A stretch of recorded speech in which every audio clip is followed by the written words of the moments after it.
A warm welcome to you. Thank you very much for joining us on Nationwide on the network service of the NTA. I'm Ruth Aguela.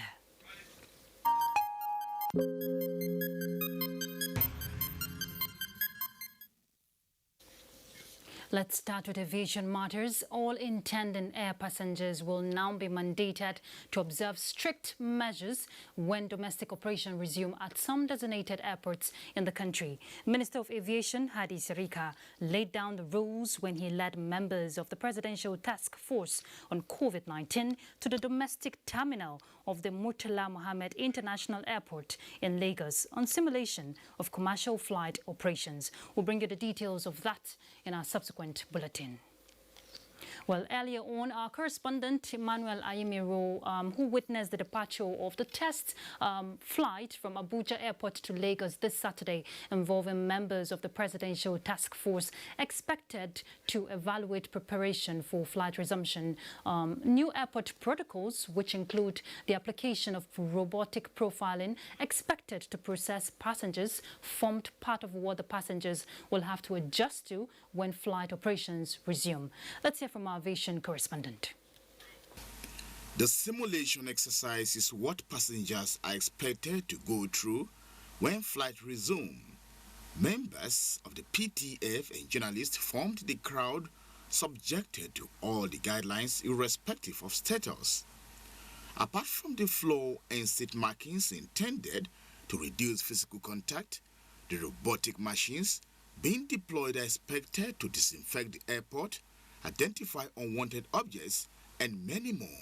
Many functions as possible it can perform, and what we are trying to do is to map up and encode all the functions we want to perform, so we can break it down for check-in area, boarding area, security area. All those things can be broken down. The scare was that they might not be ready, but with what we've seen, everything is in place. You could see also the chairs are reduced to 250 in this hall. It used to be 500, but this is all. This can take only maybe two flights, local flights. So we know how to stagger them to ensure that the place is not crowded. By the time the airport reopens, domestic passengers will be required to be at the airport 3 hours before departure, as well as 5 hours for international passengers to enable them observe the new airport protocols. Emmanuel Ayimiro, NTA News. Thank you, Emmanuel. Let's look at political matters. Immediate past national chairman of the All Progressives Congress, Comrade Adams Oshomole, said he has accepted the decision of the National Executive Committee to dissolve the National Working Committee, which he chaired from June 23, 2018 until 25th June 2020. He disclosed this while addressing journalists in Abuja.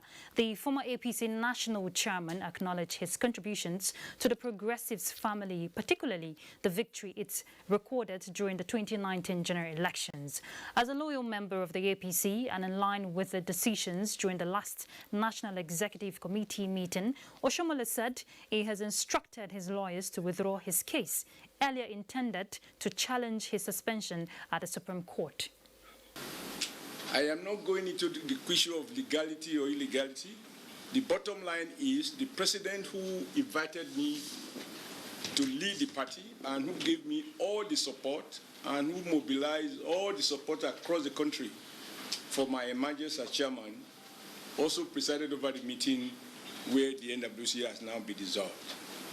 And because I have always assured the president of my loyalty, so as a demonstration of that loyalty to Mr. President, loyalty to our party, and loyalty to the Nigerian nation, I have decided to accept the decision in good faith and to maintain my loyalty, my respect, and my admiration for President Muhammadu Buhari.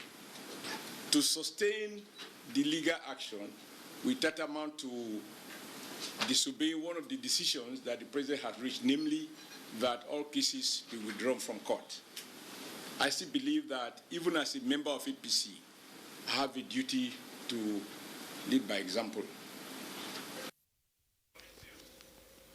In another development, the National Working Committee of the People's Democratic Party has presented certificate of return to Governor Godwin Obaseki of Edo State, having emerged as the party's candidate in the September 2020 governorship election. Timothy Yusuf reports on the event held at the National Secretariat of the party in Abuja. This presentation of certificate of return and INEC nomination form to Governor Godwin Obaseki followed the presentation and adoption of the June 25, 2020 primary election report by the chairman of the Electoral Committee, Governor Bala Mohammed of Bauchi State. That for the first time in Edo, we have a rancor-free election. Governor Obaseki, accompanied by two of the aspirants who stepped down for him, also announced his deputy, Philip Shaibu, as his running mate in the forthcoming election. I have no reason to doubt that victory is going to be ours on September 19th. I'm here to say that he has my support and my approval. PDP chairman Uche Secondus promised the party's support towards the conduct of a peaceful election. We must put the interests of the people first, before our personal interests. The PDP also assured of a peaceful primary election in Ondo State. In Abuja, Timothy Yusuf, NT News. Away from politics, let's bring you an update on COVID-19. The Nigerian Center for Disease Control on June 26, 2020 announced 684 new confirmed cases of COVID-19. Now this brings the total number of confirmed cases to 23,298. Of the 684 new cases reported from 19 states, Lagos has 259, Oyo 76, Katsina 69, Delta 66, Rivers 46, Ogun 23, Edo and Osun have 22 cases each, while Ebonyi has 21. The FCT has 20 new cases, Kaduna 16, Ondo 10, while Imo and Abia have 9 cases each. Gombe has 5, Plateau and Bauchi have 4 cases each. Ekiti has 2 cases and Anambra 1 case. Lagos remains top of the COVID-19 chart with 9,741 confirmed cases, followed by Abuja with 1,676 and Oyo with 1,264, while Kano follows with 1,191. To date, 8,253 cases have been discharged and 554 deaths have been recorded in 35 states and the FCT. Well, Nasarawa State government says residents should not live under the illusion that the fight against coronavirus pandemic is over, with increasing cases reported daily. Now, this is coming as Governor Abdullahi Sule met political appointees who agreed to 50% salary cut to support initiatives. Aliyu Tejani Mohammed has more. Over the past few weeks, government relaxed restrictions to ensure residents return to their businesses and other legitimate undertakings. However, while the government notes increasing cases, Governor Sule says people should take responsibility to stay safe and contain spread. Karu and Kefi having this proximity to the federal capital had always been our major concerns. But unfortunately now from the results, Lafia has overtaken Kefi. Therefore, Lafia is the seat of government and it should bother us because of the way people have continued to mingle freely with others. Deduction of 50% salary of political appointees is commencing immediately as they commit to making sacrifices for welfare of the people. The governor says more palliatives will be distributed to reduce impact of the virus across the state. In Lafia, Aliyu Tijani Mohammed, NTA News. Going by the statement from the Niger Center for Disease Control that every state of the Federation has COVID-19, it has become imperative for every Nigerian to change their behavioral pattern to align with stipulated COVID-19 protocols to flatten the curve. Health officials are harping on good hand hygiene, avoidance of crowd and use of personal protective equipment when the need arises. Justina Etim takes a look at behavioral pattern required to flatten the curve. The emergence of the COVID-19 coupled with increasing cases recorded in the country recently is a wake-up call for adoption of a certain behavioral pattern to halt the spread of the disease. As frequent hand washing may seem, experts believe that maintaining good hand hygiene with the use of sanitizers will determine how well the people will fare in the wake of the current pandemic. People should try as much as possible to maintain social and physical distancing. They should try their best to use the nose mask. I think people should be very cautious. Don't live as though COVID-19 is not here. You still have to keep washing your hands. Remember that too soon the borders will be opened, the flights will start coming in, and people will travel from epicenters every other day into Cross River State. So you definitely have to get the right culture imbibed into your daily activities. If governments must flatten the curve of COVID-19, then it must not relent in the enforcement of the laid down rules, as the people may slip from such rules from time to time. The government should be more careful in the way they disband most of these COVID-19 protocols that were on ground. It should be gradual, and especially reopening of schools and all the others. Things that we actually put on ground to protect individual citizens. The people are expected to take responsibility of protecting themselves. In Calabar, Justina Etam, NTA News. And from Calabar, let's head to Sokoto to join Abdurrahman to bring us more reports on Nationwide.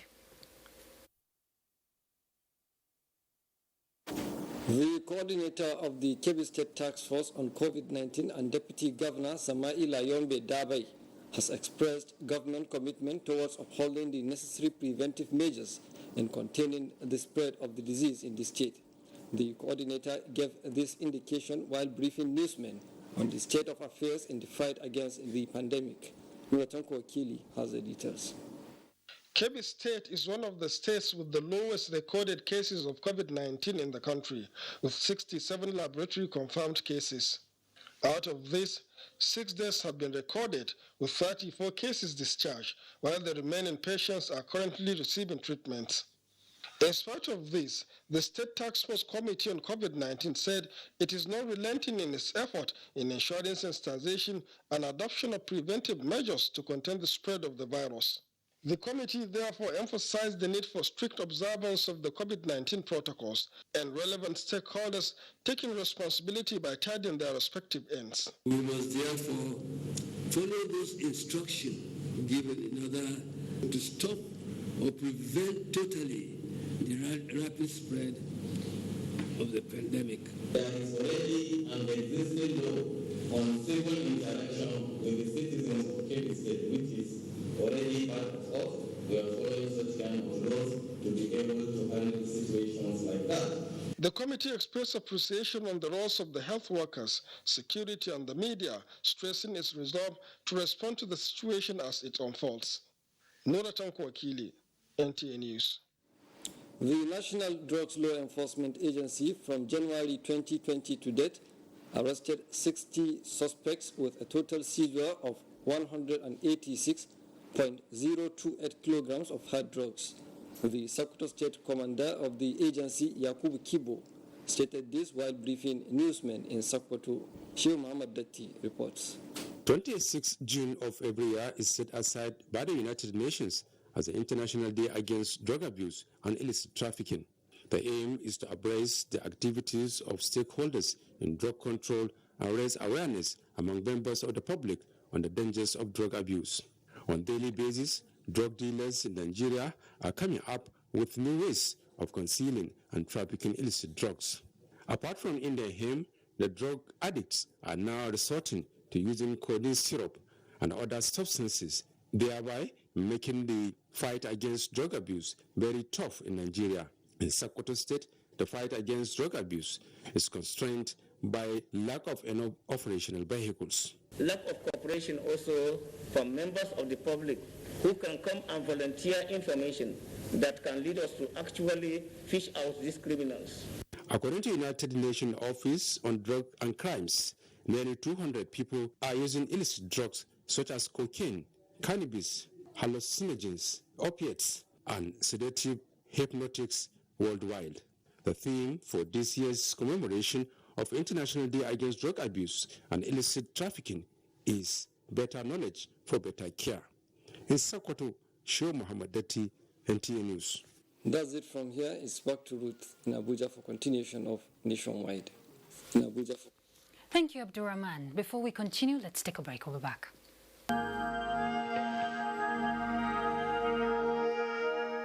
I wish to once again commend the frontline workers across the country who, on a daily basis, risk everything to ensure we win this fight. For those who got infected in the line of duty, rest assured that government will do all it takes to support you and your families during this exceedingly difficult period. I will also take this opportunity to assure you all that your safety, well-being, and welfare remains paramount to our government. I am using this opportunity to express our deepest condolences to the families of all Nigerians that have lost their loved ones as a result of the COVID-19 pandemic. This is our collective loss, and we share your grief. I just don't understand this coronavirus thing. Is it real? See, coronavirus, known as COVID-19, it's a global problem and has killed thousands of people in China, Italy, Spain, UK, US, and other countries around the world. Okay. Now, why are they saying that we should stay home? Because if you go outside and get in contact with someone who is infected, you become infected and then come back home, affect your family. That's how it happens in other countries. Now, please, help me explain what this social distance is all about. See, as we are now, the virus travels through the air and by touch. We must maintain 6-foot distance at all times. Oh, so it's not by washing my hands with soap and water or hand sanitizer that is only important? Washing of our hands regularly is very important. But we must come together and fight this virus like we did Ebola. It is our responsibility to each other.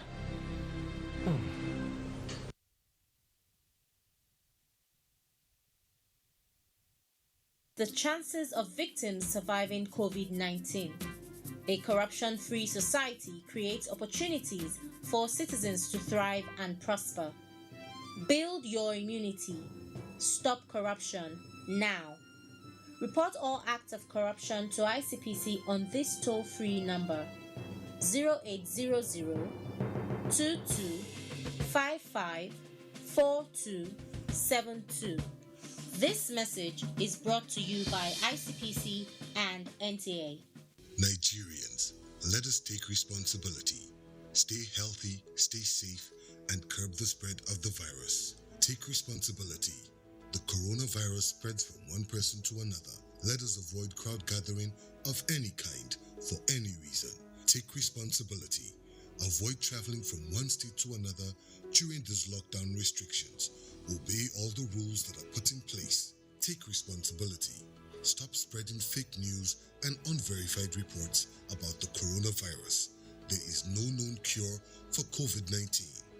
Take responsibility. Observe all the measures that can help stop the spread of the virus. Together, we can do this, but only if we take responsibility.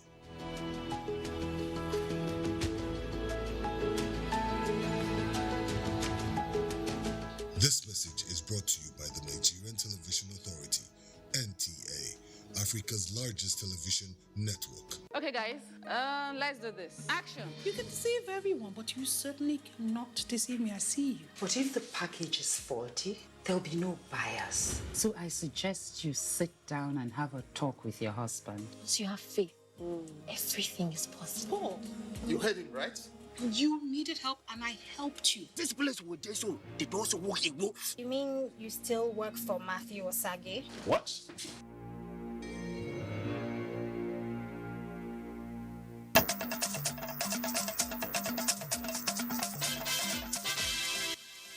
Thanks for staying with us. Nigeria is expecting about 160 billion naira investment in the first phase of the Highway Development Management Initiative to be rolled out by the Federal Ministry of Works and Housing soon. Now, the policy, a public-private partnership arrangement, will see the concession of 10 roads regarded as economic corridors. Kelvin Ohunuahe reports.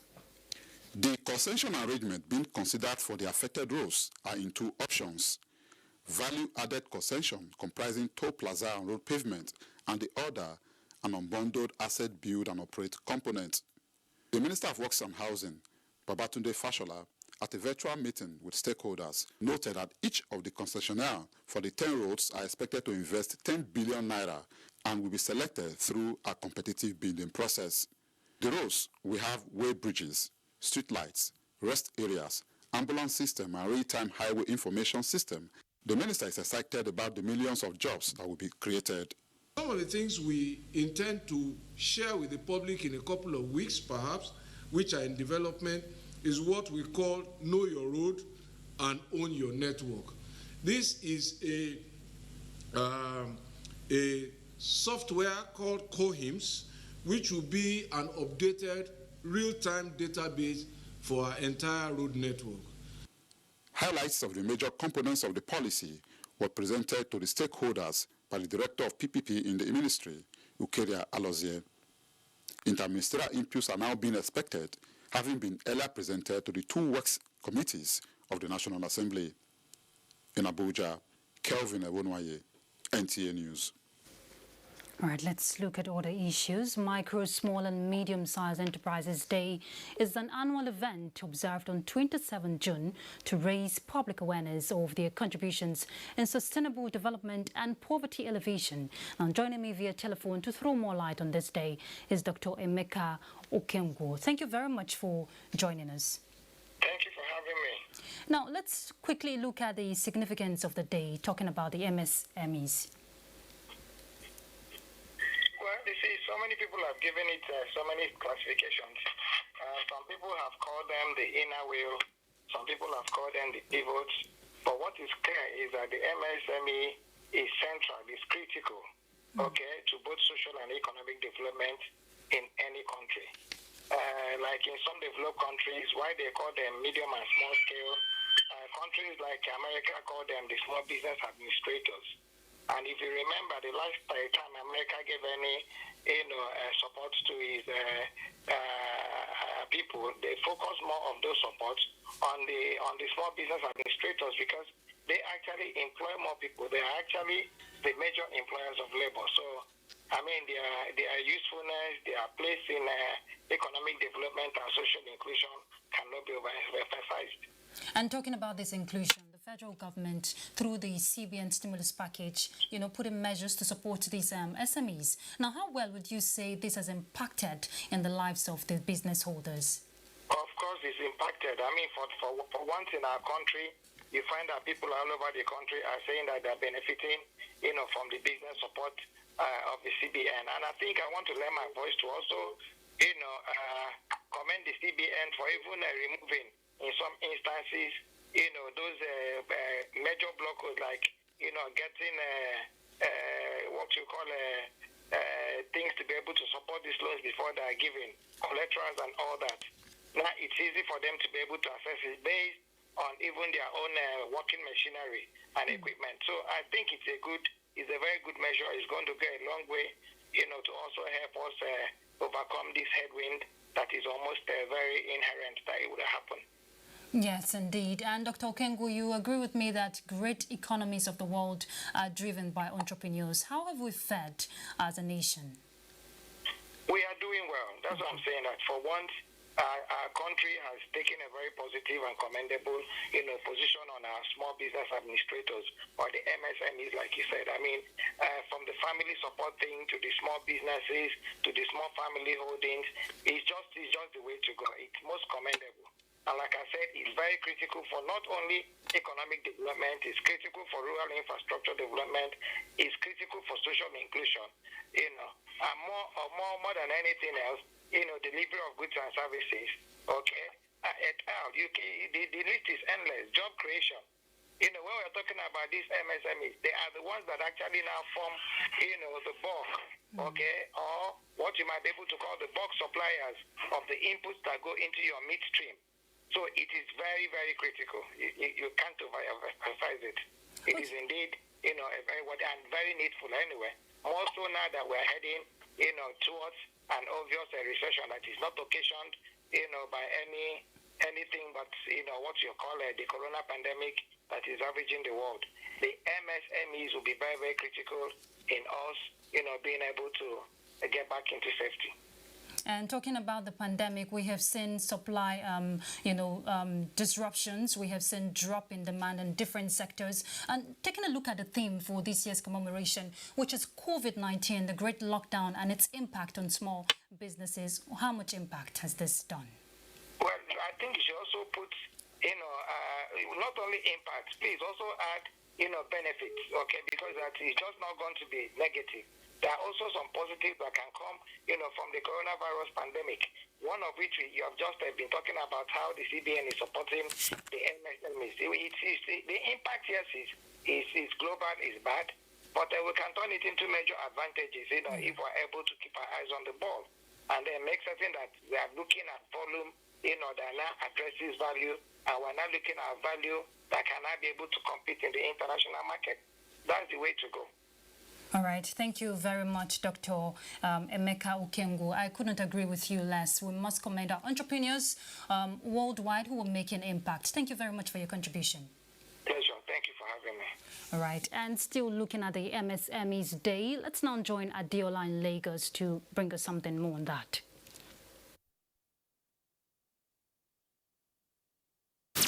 The sustainability of national economic growth and human capital development can thrive on the provision of an enabling environment for micro, small and medium enterprises, MSMEs.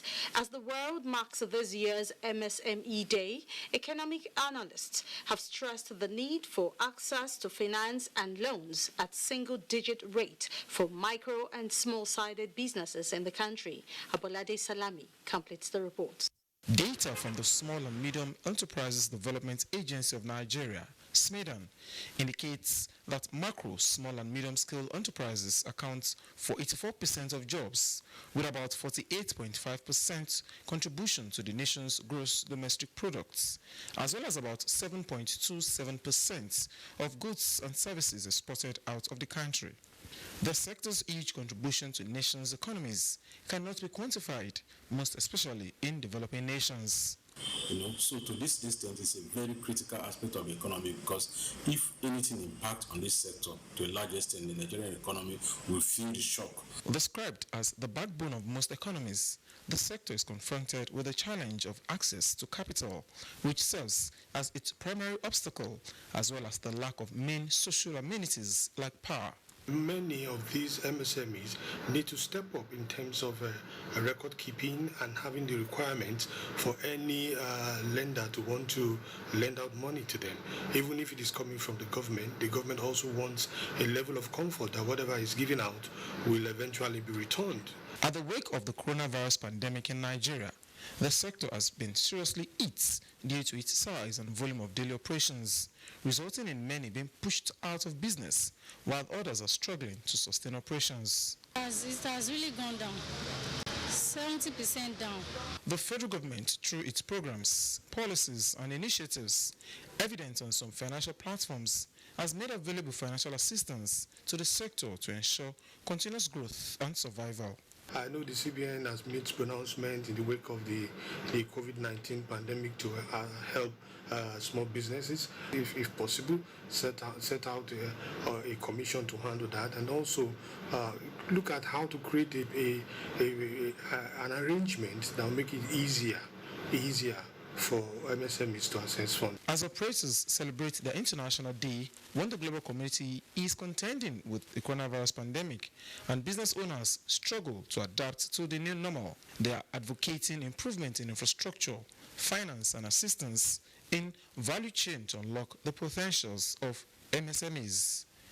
In Lagos, Abolade Salami, NTA News. The federal government has commenced the rehabilitation of Kara Bridge along Lagos-Ibadan Expressway.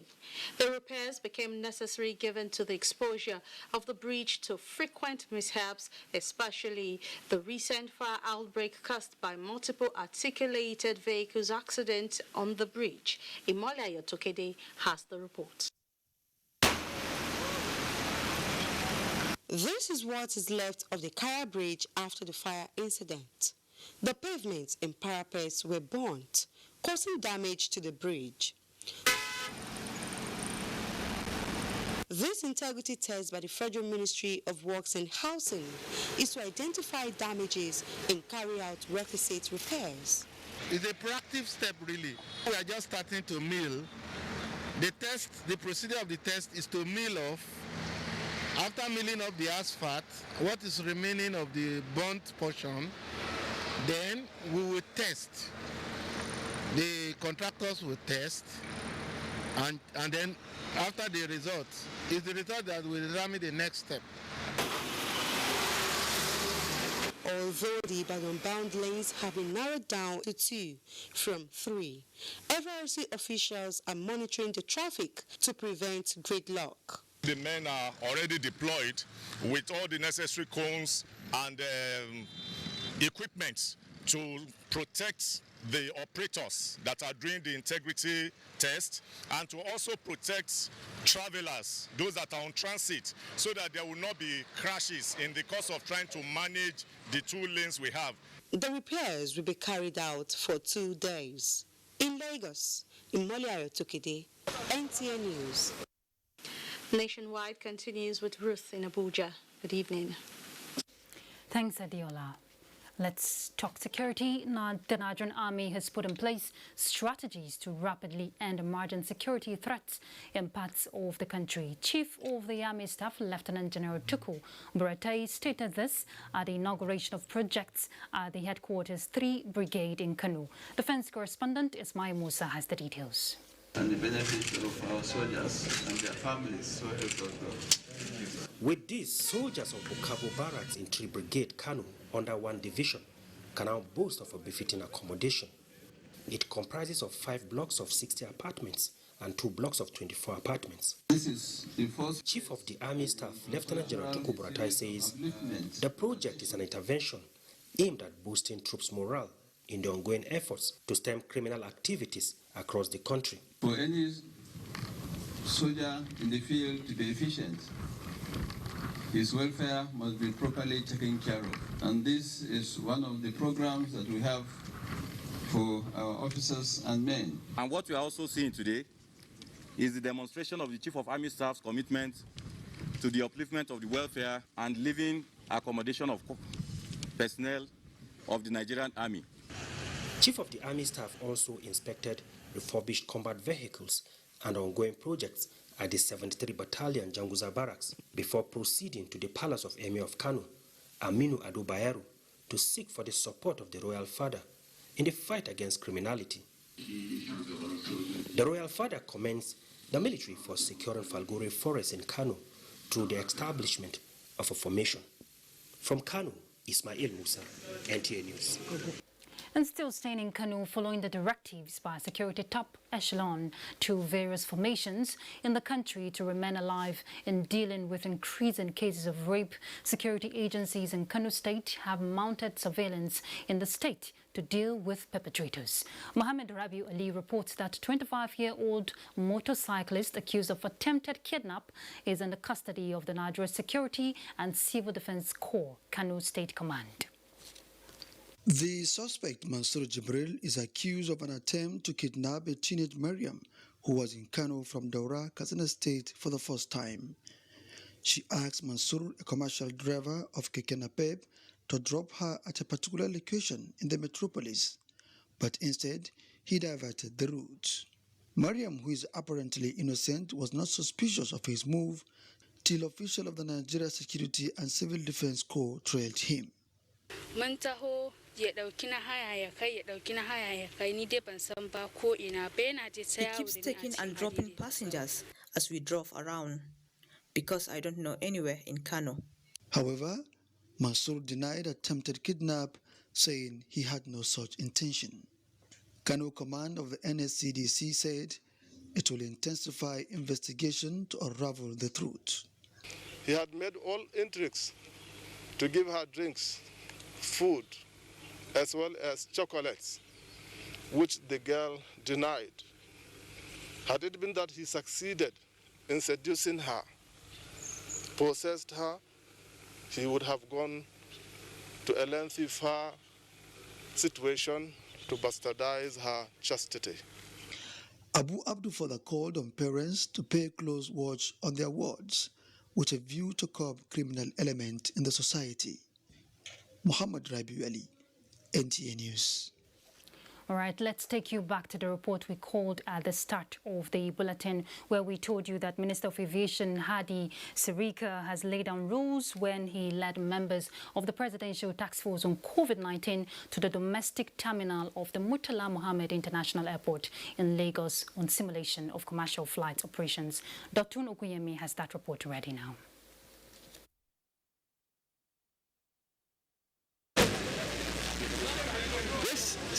Exercise from flight arrival, ticketing and boarding of passengers was to demonstrate the readiness of civil aviation authorities to resume seamless operations with strict mandate on enforcement of the set-down safety rules. These rules are ranging from arrival at airport 3 hours before all domestic flights take off, compulsory use of face mask, compliance with 1.5 meters physical distancing rule while standing, waiting or sitting, among all necessary protocols. And I can assure you that we've gone very, very far. We are almost ready to begin. Almost ready to begin. That aspect has scored, I think, in excess of 90%. The airports also, especially Lagos, Abuja, Port Harcourt, Kano, and a few others, are at that level. We're sure that we're in excess of 80% to 90%. Aviation is a highly regulated sector, and it's one of the reasons why we wanted aviation to go first in terms of preparing the country for what is going to be the new normal. People must take these responsibilities and comply. So the issue of compliance is very, very critical. Air operators and other businesses have largely borne the brunt of grounded operations at the airports for several months. They are showing commitment to enforcement of laid-down regulations as government finalizes plans on cost implications. So the airlines have got a lot of work to do to educate the passengers. The members of the PTF also used the opportunity to passionately appeal to Nigerians to be self-disciplined and obey all safety protocols to reduce the spread of the virus. In Lagos, Dotun Okuyemi, NTA News. Oyo State is one of the states in the Federation that is recording high number of serial killings in different forms, ranging from rape, murder, and attacks. Now, the fact that all killings are in a particular local government area makes it more worrisome. In our Ibadan studio, Adebola Oluwole Dada had a chat with the Commissioner of Police Oyo State, Nwachuku Enwonwu, on efforts at curbing the crime. Here is an excerpt. You resumed in Oyo State about a month ago. What has been your reaction to these serial killings? Well, since my assumption of office, I had to face the issues headlong. I didn't take it lightly at all. I had to relocate from my office to the affected areas.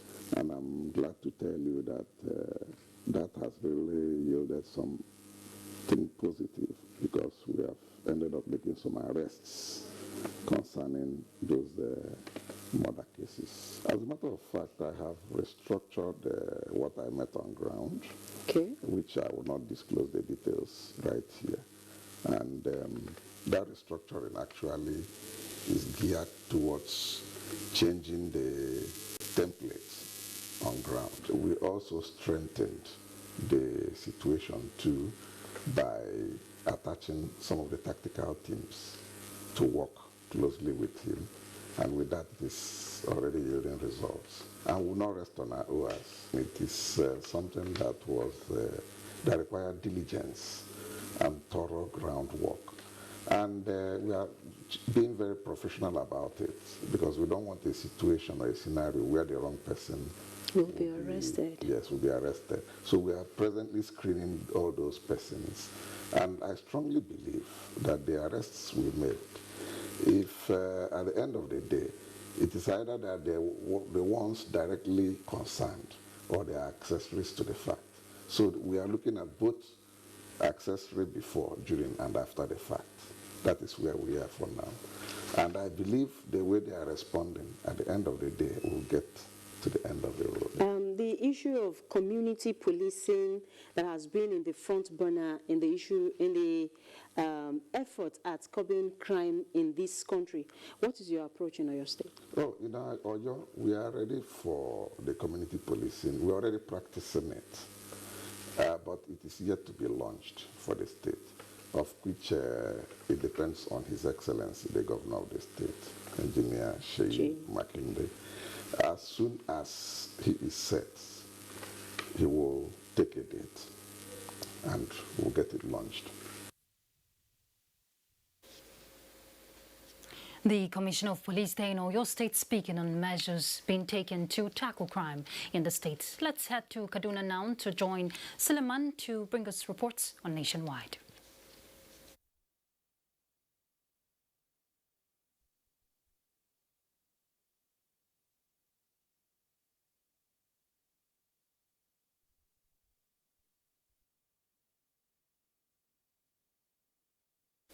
All right, we seem to be having challenge of audio from our Kaduna Network Center. If we can reconnect, we'll definitely join them.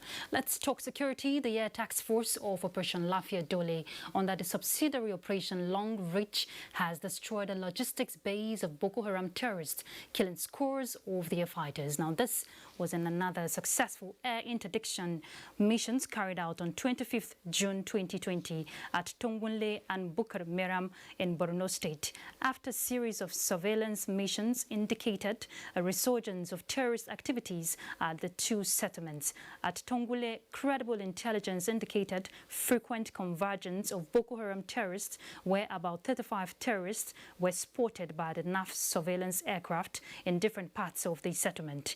At Bukar Meram, a Boko Haram terrorist logistics hub on the fringes of the Lake Chad, the airstrikes destroyed portions of the terrorist facilities, injured several of their fighters, and also killed many in the process. The Chief of the Air Staff, Air Marshal Sadiq Abubakar, commends the Air Task Force for their dedication and professionalism.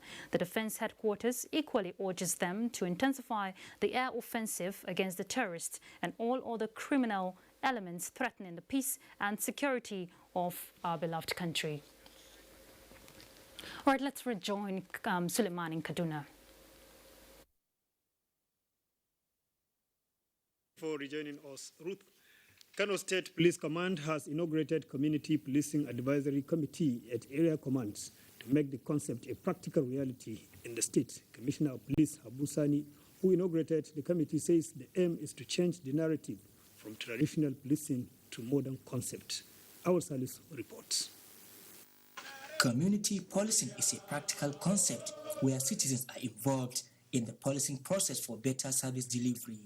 It is aimed at ensuring all relevant stakeholders are carried along in policing their various communities. This could be achieved through working in partnership with the community to mobilize human and material resources, as well as cooperating to solve problems affecting their communities. Kano State Commissioner of Police Abu Sani has inaugurated the Community Policing Advisory Committee in 3 area commands, which include Metro, Shahuchi, and Dala. These are people that represent various unions, various organizations, and various communities who will now come in and partner with the police in order to ensure the safety of these communities, as well as the maintenance of law and order and safe society. The committee is also responsible for screening and recruitment of special constabulary. People of Kano State will enjoy it, and it will be a very good achievement for the Kano State in terms of security aspect. With this, I will plead with all our community people to collaborate and give all their support so that the community to live in peace. The committee is expected to assist in reducing the rate of criminal activities and other social vices in the state. In Kano, Awal Salisu, NTA News. Concerned by the rising cases of rape and other sexual assault-related issues, a referral center operating in Dutse is providing counseling and medical support to victims. Mansur Aliyu Hassan reports that the center is a collaboration between government and health support organizations. It is among the 15 sexual assault referral centers in Nigeria, spread across the nation's 6 geopolitical zones.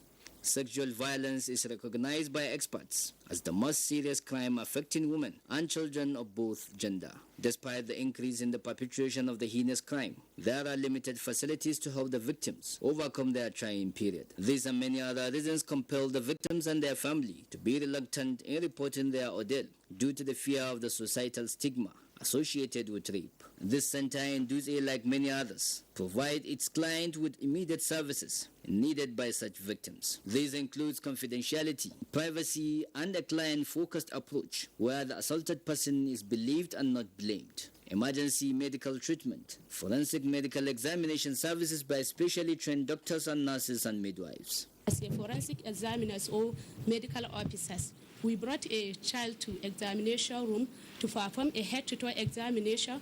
After that is physical examination. We perform a perineal examination or digital rectal examination. Going counseling support from experienced personnel to the victims was also part of their obligations. In Dutse, Mansur Aliyu Hassan, NTA News. More reports ahead after this break. The number of the COVID-19 cases in Nigeria is increasing daily, with many more tests ongoing. The battle of testing, isolating, treating, and attending to the affected persons rests heavily on the shoulders of our health workers, constantly putting their lives on the line and at risk to contain this virus, save and protect the lives of millions of Nigerians. To these health workers, we at the Nigerian Television Authority, NTA, on behalf of millions of Nigerians, say a big thank you for all that you have done and are doing. To the security agencies enforcing the lockdown and every other frontliner, we say thank you for putting your lives on the line to save ours. There is no amount of words that can quantify our gratitude. Thank you. This message is brought to you by the Nigerian Television Authority, NTA, Africa's largest television network. In times like this, the coronavirus is spreading so fast. The use of face masks has become very vital. More importantly, for the elderly in the society whom their immune system is not strong enough to fight the disease. If you must go out, use a face mask. It is not comfortable, but it is necessary. Wear your mask, I wear my mask. So much to do, but stay at home for your own safety. Make an extra washable mask and share with your neighbor. Everyone should use a face mask once you leave home to be safe from the coronavirus, especially the elderly persons in our society. Protect me, I'll protect you. This message was brought to you by the Coalition of Societies for the Right of Older Persons in Nigeria, COSRAPPing, in collaboration with the National Orientation Agency, NOA.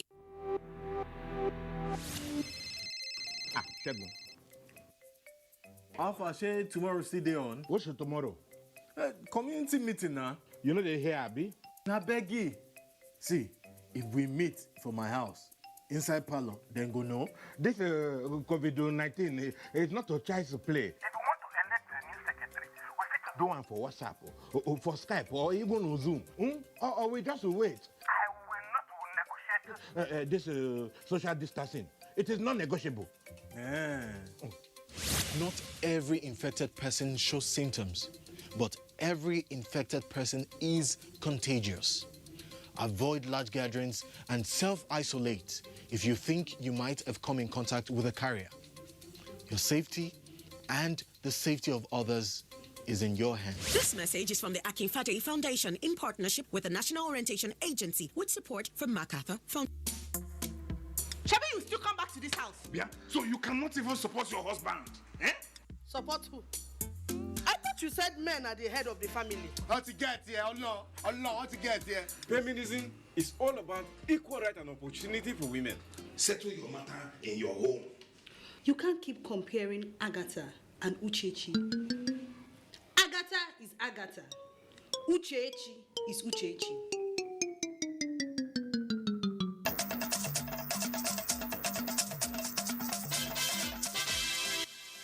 Thanks for staying with us. And Port Harcourt is our next stop on Nationwide as we join the Babari. From Port Harcourt, River State Governor Nyesom says the state has signed a contract for the expansion of Rumola flyover and putting modalities in place for the signing of the GRA flyovers. The governor spoke shortly after inspecting some ongoing projects in the state. Ogedinyeko reports. Set for the post-COVID-19 economic recovery, Governor Wike inspected ongoing urban renewal projects in the new and old GRA. Impressed by the level of work executed by the construction firm, he reiterated that fighting to flatten the curve of the coronavirus disease will not hamper other aspects of governance. That is what we promised our people, that whether COVID or not COVID, we'll continue to do the work we're supposed to do, because at the end of the day, COVID will come and go and the people will still be here. The governor also disclosed that the state government has concluded the signing of the contract for the expansion of the Rumola flyover and plans underway for the contract signing of the GRA Junction flyover. They're also working on the main fourth flyover and the dualization of the major two roads. That is what they call the Zimbu Road, or what they call Mamidu Road.